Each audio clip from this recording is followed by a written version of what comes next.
Halo teman-teman, masih membahas Donghua Soul. Selain melanjutkan kehidupan Tangsan di Akademi Sri Lanka, nanti juga akan banyak terungkap mengenai cerita kehidupan di masa lalunya. Serta akan diceritakan juga backstory dari Tang Hao, ayah dari Tangsan yang berselisih dengan organisasi besar bernama Balai Roh Pelindung. Saya juga masih belum bosan untuk mengingatkan spoiler warning bagi kalian yang belum dan ingin menyaksikan series Donghuanya secara langsung. Baiklah, tanpa berlama-lama lagi, langsung saja kita mulai. Setelah Tangsan berhasil mengalahkan Meng Yiran, ia segera memulai proses kultivasi untuk mendapatkan cincin roh ketiganya, yang nampaknya proses tersebut sangatlah berat. Kita beralih ke tempat ayah Tangsan yang tengah flashback, mengenang masa lalu kelamnya dalam pertempuran melawan Balai Roh Pelindung. Diperlihatkan kala itu Tang Hao muda tengah berlari bersama Ah Yin, sang istri yang sedang menggendong seorang bayi, yang tak lain adalah Tangsan kecil. Mereka berusaha melarikan diri dari kejaran orang-orang Balai Roh Pelindung yang masing-masing dari mereka bergelar Dao Luo. Salah satunya adalah Mas Roh, pemilik kekuatan roh hantu berwujud bayangan hitam. Dengan susah payah Tang Hao melakukan perlawanan sekuat tenaga menggunakan senjata andalannya, yakni palu Hou-Tien. Meskipun ia bertarung sembari melindungi sang istri dan Tangsan bayi, ia berhasil mendesak lawannya dengan hantaman palu Hou-Tien yang mengakibatkan semburan magma. Namun muncul lagi master roh lain yang tak kalah kuat. Ia merupakan pengguna kekuatan roh pelindung bunga krisan yang menyerang menggunakan senjata-senjata roh yang tajam dan mematikan. Digempur dengan serangan-serangan dahsyat tersebut, Tang Hao masih bisa menahannya karena meskipun sama-sama bergelar Dao Luo, dua master roh tersebut bukanlah tandingannya.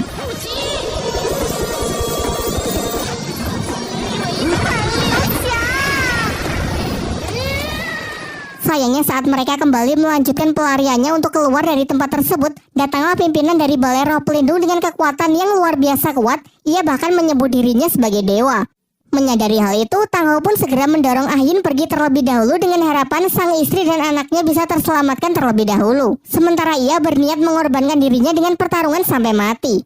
Terlihat cahaya keemasan yang menyilaukan dari langit, pertanda kemunculan dari sang dewa Balai Roh Pelindung. Mereka pun akhirnya bertarung begitu dahsyatnya sebagai puncak perselisihan mereka.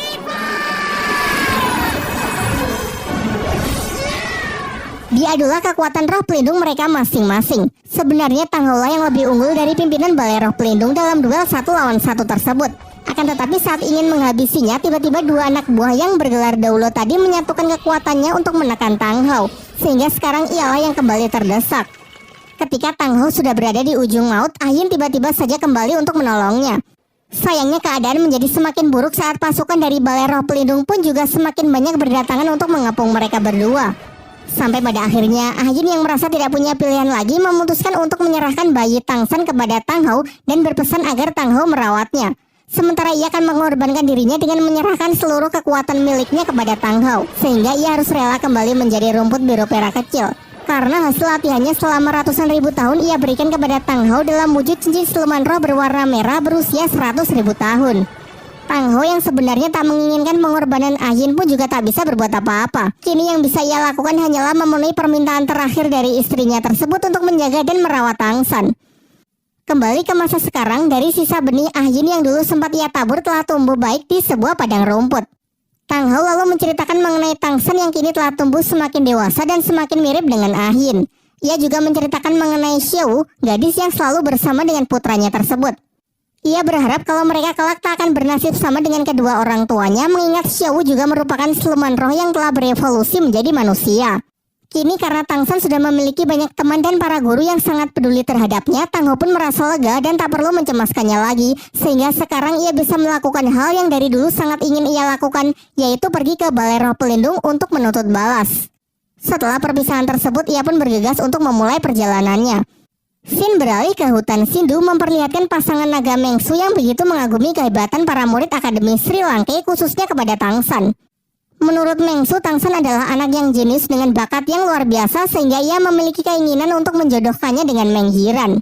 Di sisi lain, Tangsan masih berupaya keras untuk mendapatkan cincin siluman roh ketiganya melalui proses yang terlihat begitu menyakitkan. Di tengah ketegangan itu, tiba-tiba Xiao kembali yang sontak mengejutkan mereka semua. Pandangan Xiao kemudian langsung tertuju kepada Tangsan yang sedang berjuang melakukan kultivasi yang begitu berat. Xiao yang merasa cemas menjelaskan bahwa proses penyerapan ini memang sangatlah beresiko. Karena berdasarkan apa yang pernah ia pelajari dari Master Xiao, di levelnya yang sekarang seharusnya Tang Shen hanya boleh menyerap cincin roh maksimal 1500 tahun. Sementara siluman laba-laba yang sekarang ia serap sudah berusia lebih dari 2000 tahun. Pembicaraan beralih menanyakan bagaimana Xiao bisa selamat dari siluman kera raksasa. Dengan masih ingin menyembunyikan identitas aslinya, Xiao pun terpaksa mengarang cerita kalau tadi saat berada di dalam hutan, terdengar suara auman siluman kerbau yang membuat siluman kera raksasa lari ketakutan dan tak sengaja melepaskannya. Secara kebetulan saat ia terlempar, ia jatuh di samping seekor siluman roh berusia 1000 tahun yang sedang sekarat. Secara kebetulan lagi, saat itu juga ia telah mencapai level 30, sehingga ia pun segera menyerapnya untuk mendapatkan cincin ketiga. Tentu mendengar cerita Xiao yang penuh dengan kebetulan dan serasa tak masuk akal membuat semuanya sangat keheranan. Di waktu yang bersamaan, Master Xiao memenuhi undangan dari Flander untuk datang ke Akademi Sri Lanka. Di sini mereka tengah membicarakan mengenai perkembangan Tang Shen serta hubungannya dengan Tang Hao. Master Xiao mengungkapkan bahwa sebenarnya Tang Shen tak hanya punya satu roh pelindung, melainkan bocah itu juga mewarisi roh pelindung Palu Houtian milik Tang Hao. Scene kembali beralih memperlihatkan kondisi Tang Shen yang semakin mengkhawatirkan. Proses kultivasi itu pun telah mencapai puncaknya. Akan tetapi karena efek dari siluman laba-laba yang terlalu kuat membuat Tang Shen merasakan sakit yang luar biasa. Sampai tiba-tiba dari punggungnya keluar tulang roh yang menyerupai kaki dari siluman laba-laba yang ia serap. Tubuh Tang Shen yang tak mampu mengendalikan kekuatan tersebut pun membuatnya terkurung dalam sebuah kepompong. Sementara itu, kesadaran Tang Shen kembali memperlihatkan flashback dari kehidupan masa lalunya saat ia tengah berupaya menyusup ke perpustakaan paling rahasia di Sekte Tang untuk mempelajari sebuah teknik terlarang. Sembari berusaha memanjat tebing yang sangat curam, ia teringat dengan hari-hari yang ia jalani di Sekte Tang, di mana ia selalu diremehkan, ditindas, dan dipandang rendah oleh murid-murid lain karena mereka merasa memiliki derajat yang lebih tinggi sebagai murid dalam sekte ketimbang Tang Shen yang hanyalah murid luar. Ia juga teringat saat mencoba meminta izin kepada salah seorang tetua untuk diperbolehkan masuk ke dalam perpustakaan rahasia karena ia ingin mempelajari teknik Tangmen, sebuah teknik tingkat tinggi dari Sekte Tang. Namun izinnya ditolak. Tetua itu justru menegaskan bahwa perpustakaan yang dimaksud adalah perpustakaan paling sakral yang bahkan tak boleh dimasuki oleh murid dalam sekte sekalipun, apalagi Tang Shen yang cuma murid dari luar. Dengan keahlian serta informasi yang telah Tang Shen kumpulkan selama ini, ia berhasil menyusup ke dalam perpustakaan melewati para penjaga di sana.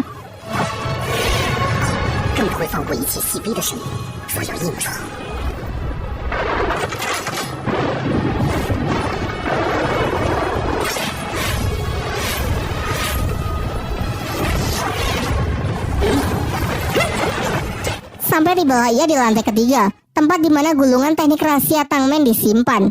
Saat ia berhasil membuka gulungan tersebut, ternyata keberadaannya sudah diketahui oleh tetua besar Tang Lan yang merupakan pimpinan tertinggi di Sekte Tang sekaligus penjaga dari tempat ini.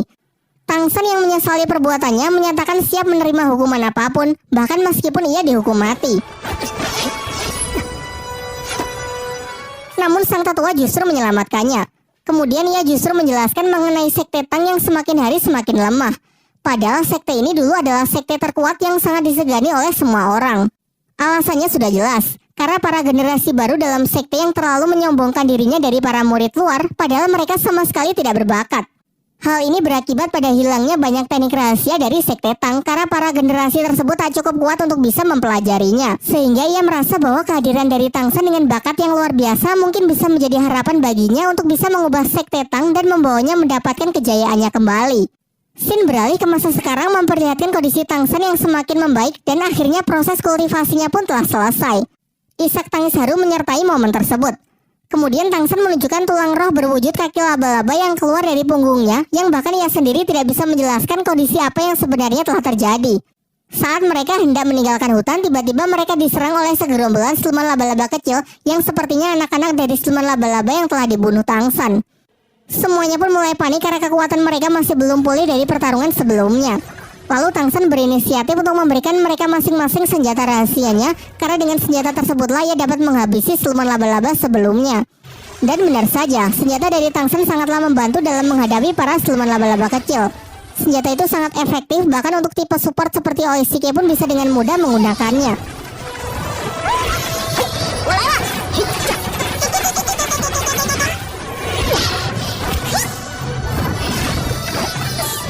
Saat Xiao terdesak dan hampir terkena serangan, dengan sigap Tang Shen pun datang untuk melindunginya.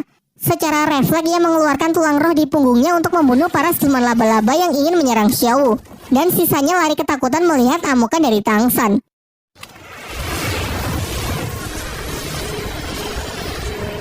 Singkat cerita, mereka semua pun berhasil kembali ke Akademi Sri Lanka.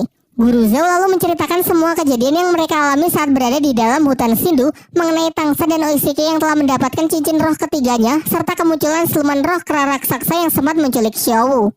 Guru Zhao juga mengatakan bahwa ia masih heran dengan cerita Xiaowu mengenai teriakan kerbau yang sanggup membuat takut siluman roh terkuat tersebut. Kemudian masuklah Master Xiao dalam pembicaraan mereka dengan mengatakan mengenai keberadaan dari siluman roh yang jauh lebih kuat dari siluman kera raksasa di hutan Sindhu yang menjadi kaisar sesungguhnya bagi para siluman roh. Makhluk mengerikan itu bernama Banteng Sanca Ungu, tinggal di dalam danau tenang yang menjadi pusat dari hutan Sindhu. Terdapat sebuah kisah yang menceritakan bahwa dulu pernah ada seorang Master Roh bergelar Dauluo yang masuk jauh ke dalam hutan berniat menantang siluman kera raksasa untuk berduel. Namun di pusat hutan ia malah bertemu dengan siluman roh yang jauh lebih menakutkan dari siluman kera raksasa. Yang paling mengerikan bukan cuma ukurannya yang luar biasa besar, makhluk itu bahkan juga mengerti bahasa manusia.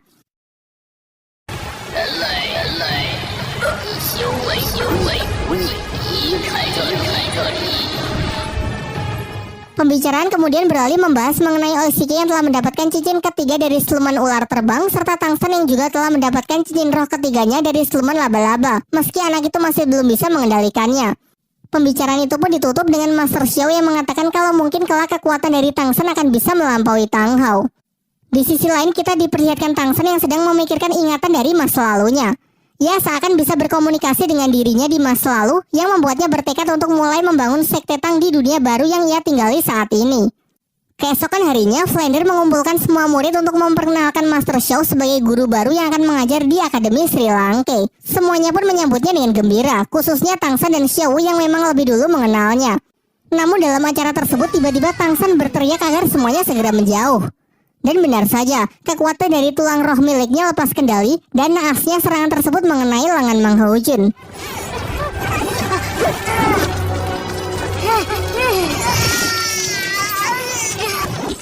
Master Xiao berusaha menghandle insiden tersebut dengan mencoba menenangkan Tang San yang terlihat sangat panik. Sementara itu Mang Houjun yang lagi apes kondisinya semakin buruk karena serangan dari tulang roh Tang San sangatlah beracun. Di bawah ia masuk ke dalam kamar. Master Xiao lalu menyuruh Tang San agar kembali mengeluarkan tulang rohnya untuk menyerap racun di tubuh Mang Houjun karena hanya dengan cara itu Mang Houjun bisa diselamatkan. Tentu perintah itu membuat Tang San sangat ragu karena bisa saja kekuatannya lepas kendali dan justru membuat kondisi Mang Houjun semakin memburuk. Sampai akhirnya setelah Master Xiao meyakinkannya, ia pun mencoba cara tersebut dan Mang Houjun pun akhirnya bisa diselamatkan. Keesokan harinya diperlihatkan Master Xiao yang kembali menceramahi Tang San. Ia menjelaskan kelemahan terbesar Tang San ada pada perasaannya yang membuatnya tidak bisa berpikir dengan jernih sehingga menghasilkan keputusan yang gegabah. Kemudian ia menyuruh Tang San untuk menunjukkan kekuatan cincin roh ketiga yang baru ia serap. Master Xiao mengamati bahwa rumput biru perak miliknya lebih tipis namun lebih kuat dari sebelumnya. Terlebih lagi sekarang juga dilapisi racun yang sangat kuat. Mungkin fakta bahwa Tang San memang telah bertindak sangat gegabah, tetapi nampaknya hal itu juga menghasilkan sesuatu yang luar biasa. Mengingat cincin dari siluman laba-laba memang sangat cocok untuk roh pelindung rumput biru perak. Kemudian Tang San juga menunjukkan skill ketiganya yang membuat Master Xiao terkejut karena ia bisa mengeluarkan jaring laba-laba. Untuk mewujudkan keinginannya membangun sekte Tang di dunia barunya ini, ia mulai pergi ke kota untuk mencari sumber daya dan bahan-bahan yang diperlukan untuk membuat senjata rahasia. Tibalah ia di sebuah tempat yang dipenuhi para pandai besi yang tengah sibuk bekerja. Ia lalu mencari pandai besi terbaik di sana lalu menunjukkan rancangan senjata yang ia inginkan. Pandai besi yang melihatnya kebingungan karena ia tak pernah melihat rancangan senjata serumit itu. Kepala pandai besi mencoba mengorek informasi dari Tang San dari mana ia mendapatkan rancangan senjata tersebut. Namun Tang San menolak menceritakannya dan mempertegas bahwa ia hanya ingin senjatanya segera dibuat oleh pekerja dan dengan bahan yang terbaik. Singkatnya, Tang San menyadari kalau kepala pandai besi itu juga merupakan seorang master roh. Mereka lalu sepakat untuk pergi ke ruangan atas untuk bicara empat mata. Dalam perjalanannya, ia mengamati para pandai besi yang bekerja di sana sangat terampil dan profesional. Ia juga bertemu dengan si kembar Tiling dan Tihu yang dulu pernah ia kalahkan di arena pertarungan roh. Sesampainya di ruangan, mereka mulai membicarakan mengenai kerjasama yang akan mereka sepakati. Kepala pandai besi kemudian meminta jaminan kepada Tang San. Ia masih belum yakin kalau Tang San adalah seorang master roh. Ia pun meminta Tang San untuk menunjukkan ID card master roh miliknya. Setelah melihatnya, ia sangat terkejut karena di situ tercatat bahwa Tang San sudah berada di level 29, padahal roh pelindungnya hanya rumput biru perak. Tang San lalu menjelaskan bahwa apa yang tertulis di sana adalah perkembangannya setelah lulus dari akademi di kota Naoding. Sementara sekarang ia sudah mencapai level 31 dan baru memperoleh cincin ketiganya. Tak lama setelah itu si kembar menyusul masuk setelah tahu akan ada proyek baru. Dari sini terungkap bahwa mereka ternyata adalah putra dari si kepala pandai besi. Mereka lalu menceritakan kalau Tang San lah orang yang telah menyelamatkan nyawanya di arena pertarungan roh. Kala itu Xiao yang emosi ingin menghabisi mereka. Namun beruntung Tang San berhasil menghentikannya. Setelah mendengar cerita tersebut tanpa pikir panjang, ia pun menyepakati perjanjiannya dengan Tang San, mengingat Tang San telah berjasa untuk kedua putranya. Di sore harinya terlihat Tang San yang sedang menyendiri di sebuah tebing, tengah memikirkan sekte Tang yang akan ia bangun di dunia barunya ini. Tak lama setelah itu Xiao datang menghampirinya dan bertanya tentang apa yang sedang dipikirkan oleh Tang San. Namun Tang San berbohong dengan mengatakan kalau ia sedang memikirkan ayahnya dan juga Xiao. Sayangnya ketika baru mulai adegan romantis, tiba-tiba mereka dipanggil oleh teman-temannya.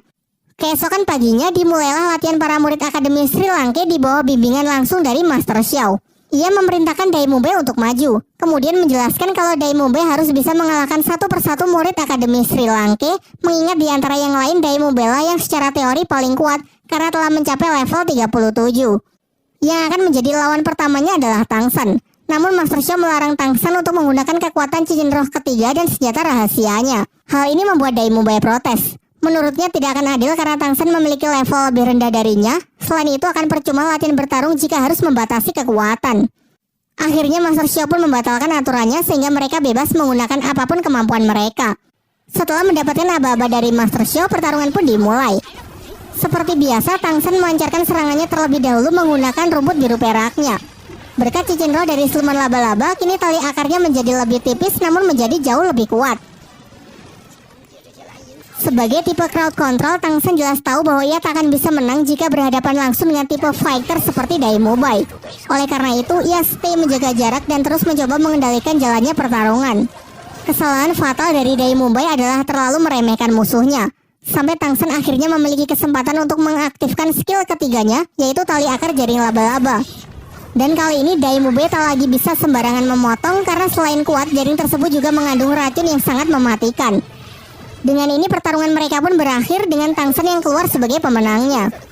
Setelah Tang San menyerap kembali racun yang sempat mengenai Dai Mube, pertarungan selanjutnya segera dimulai antara dirinya melawan Mang Hojun dan Oishike.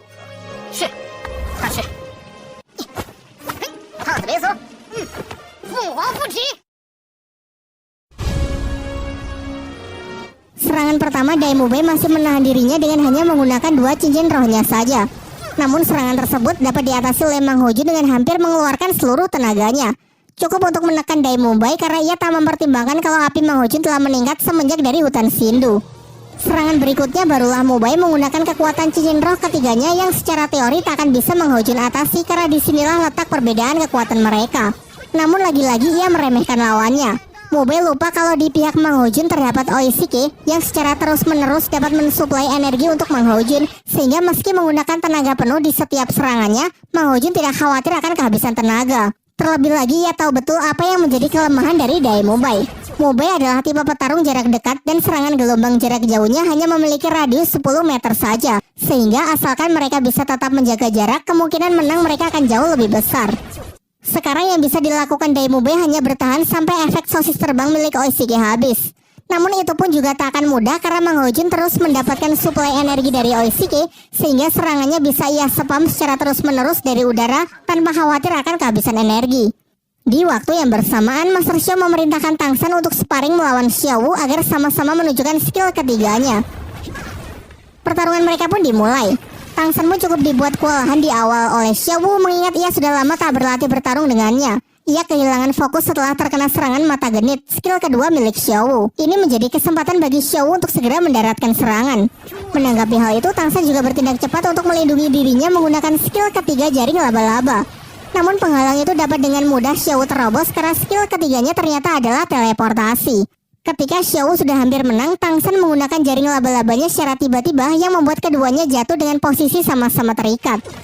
Pada waktu itu juga Master Xiao segera menghentikan pertarungan dari para muridnya tersebut. Semuanya kemudian dikumpulkan untuk mendengarkan penjelasannya mengenai kesalahan-kesalahan yang mereka lakukan. Dai Mube sempat protes. Menurutnya pertarungan tersebut tidak adil karena dirinya yang sudah kehabisan energi saat melawan Tang San harus berhadapan dengan Mang Hojun dan Oishige yang dalam kondisi prima. Namun Master Xiao mengingatkan bahwa di pertempuran yang sesungguhnya musuh tak akan menunggu sampai ia memulihkan dirinya. Setelah ia panjang lebar menjelaskan kesalahan mereka masing-masing, Master Xiao mengungkapkan kekecewaannya dari performa para murid pada latihan hari ini, sehingga ia memutuskan untuk memberikan hukuman kepada mereka. Hukuman tersebut mengharuskan mereka untuk berlari memutari kota sebanyak 10 kali sambil membawa tas keranjang berisi batu tanpa ada yang boleh menggunakan kekuatan roh. Ia kemudian menegaskan bahwa mereka kini adalah sebuah tim, jadi sebelum semuanya selesai maka tak ada yang boleh makan. Kepala Akademi Flander sempat protes kepada Master Xiao karena menurutnya hukuman itu terlalu berat jika para murid dilarang menggunakan kekuatan roh pelindung mereka. Namun Master Xiao menjelaskan bahwa sebenarnya ini bukanlah latihan fisik, melainkan upayanya untuk melihat sudah sejauh mana hubungan baik antar murid sebagai sebuah tim yang solid.